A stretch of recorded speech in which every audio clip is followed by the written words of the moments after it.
panibagong vlog, panibagong araw. Dahil last dose na naman, ano ba yun? Anong gagawin? Magluto na tayo ng ulam natin. For today's video, guys.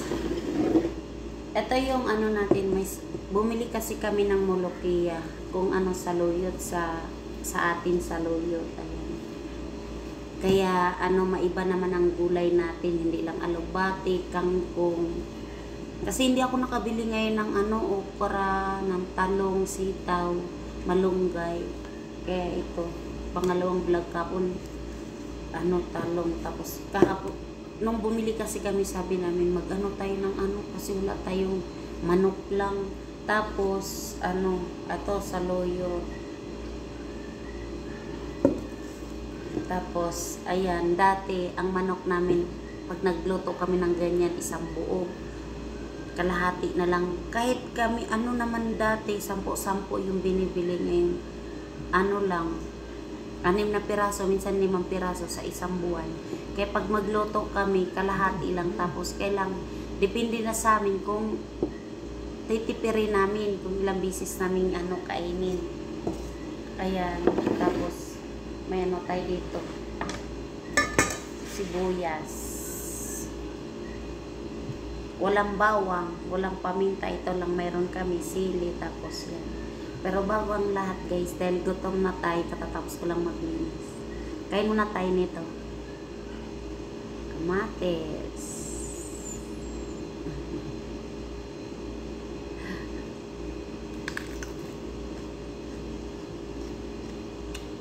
Nugason ko na siya.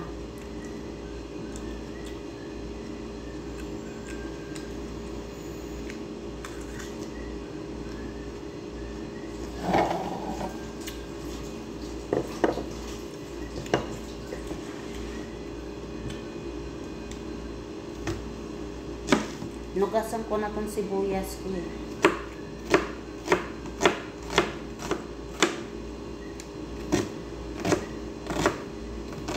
Ganon lang. Kung ano lang yung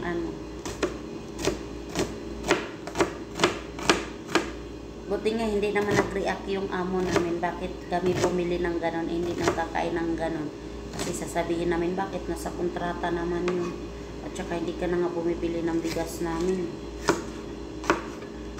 Hindi lang siya nag-react.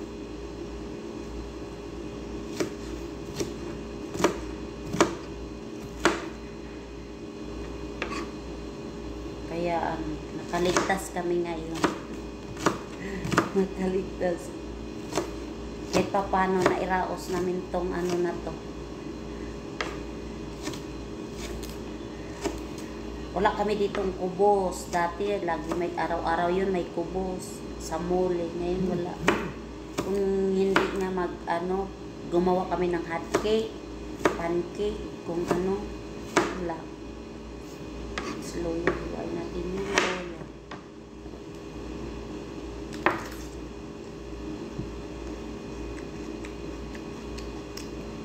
Yung boto nito itatanim ko.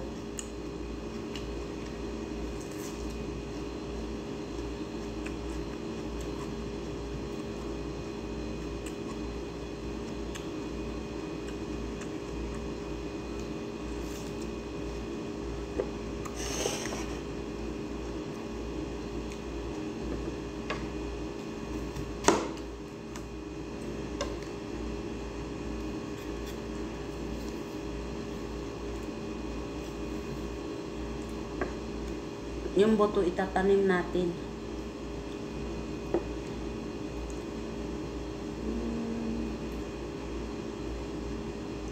Ganyan ang mga buhay ng OFW ba? Malagyan lang yun dyan pag gutom. Kung may pipino dyan, kung may gas, malagyan lang yun dyan kasi wala. Ganun talaga, tiis. Iwas na kasi ako sa Indomie. Dati karton-karton yung Indomie binibili ng amo namin.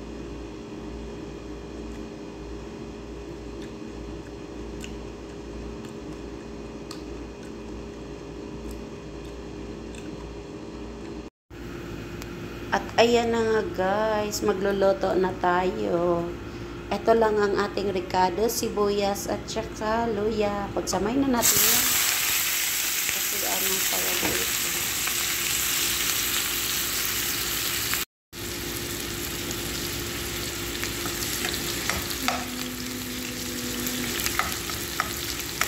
Luluto tayo ng simple lang. Yan, igisa lang, walang bawang eh. Sibuyas lang, luya.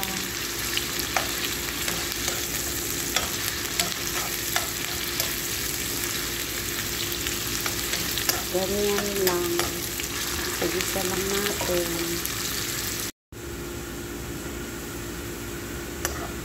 At ayan na yung pwede na yan. Sibuyas natin. Lagay na natin ngayon yung manok na niwa natin. Panghalo.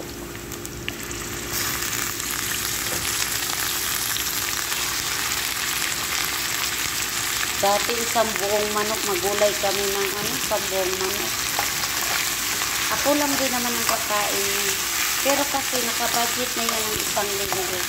Pag nagluto kasi kami dito, kailangan kasi hindi pwedeng araw-araw magluto kasi yung gasol pinipipit. Ang ligot ng kamera kasi walang malagyan ng pero para na rin makikita yung niluto natin. Hawakan na lang natin.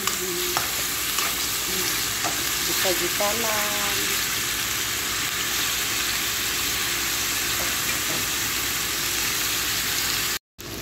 At ayan na nga guys, yung manok natin. Lalagyan ko siya ng tubig kasi kailangan maluto. Kasi yung mga manok dito, kargado ng turo. Kaya kailangan yung maluto pa siya. Lagyan natin ng tubig. Mamaya na natin ilagay yung gulay. Mamaya na rin natin timplahan.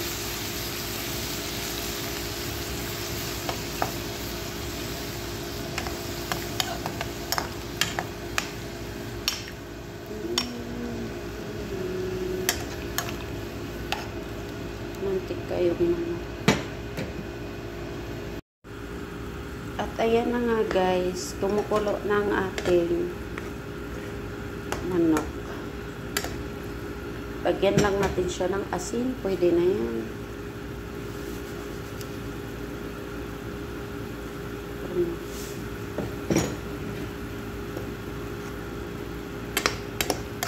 Dahil wala naman kaming dito, yan lang ilalagay natin. Pwede na yan. Lotong pang mahirap. Yan lang kasi yung mayroon, kaya kung lang yung nandyan. Okay na yan. Kahit papano, masustansya pa rin ang kinakain natin. At nasasanay yung katawan natin sa ganun na pagkain. Saluyot yan sa atin. No choice.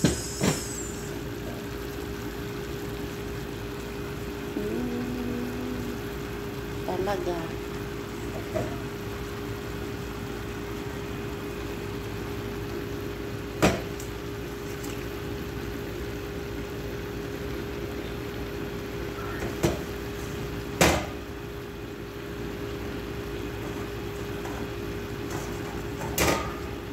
No choice tayo.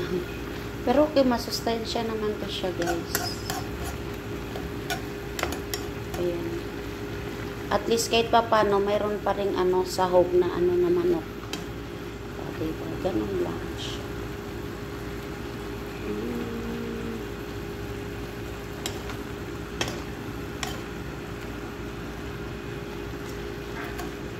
Tama lang yung sabaw pala natin.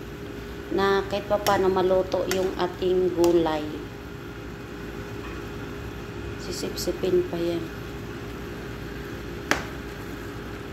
Tingnan natin siya ng maigi.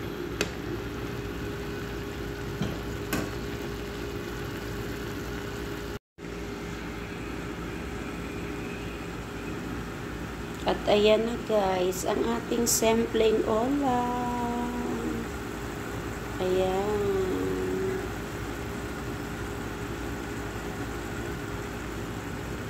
Kaya tara guys, let's go.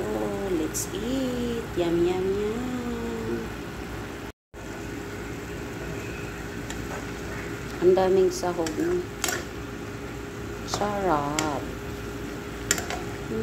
Daming sahog. Marami, akala ko marami yung gulay. Tama lang pala yung kalahating manok siya.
Kain po tayo.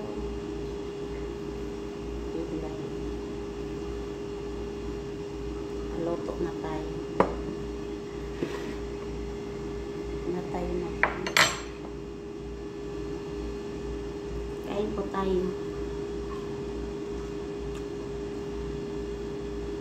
Sarap.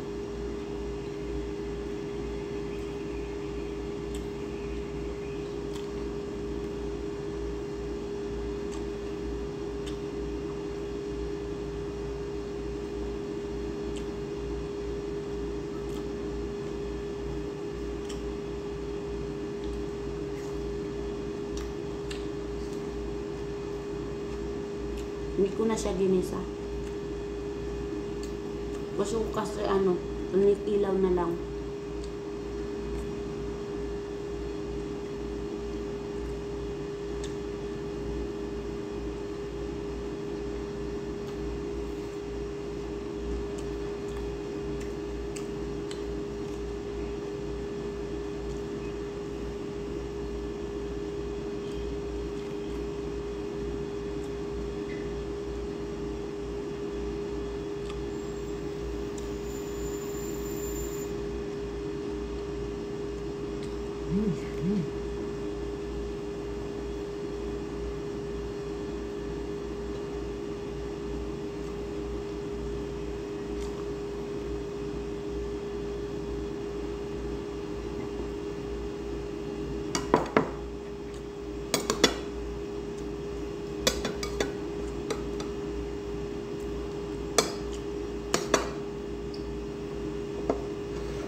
Sarap ng gulay.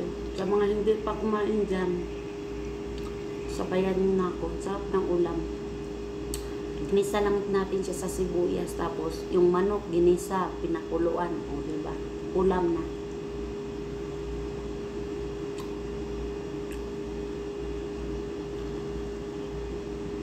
Kalibre naman tayo ng gulay.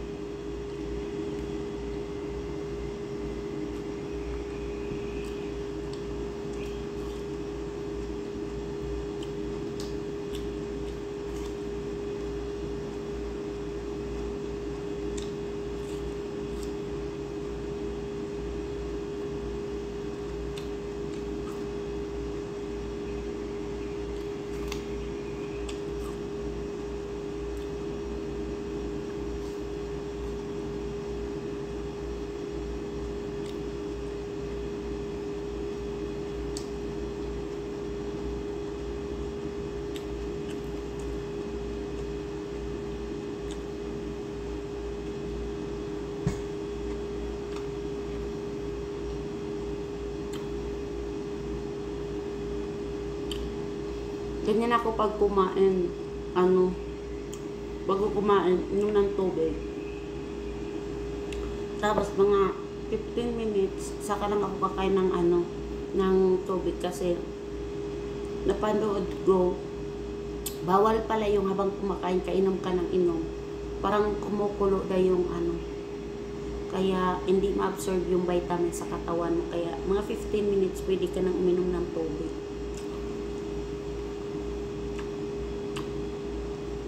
Kaya pala nagkaroon ng acid. Karoon tayo ng acid bukod sa mga kinakain natin. Pero depende na rin.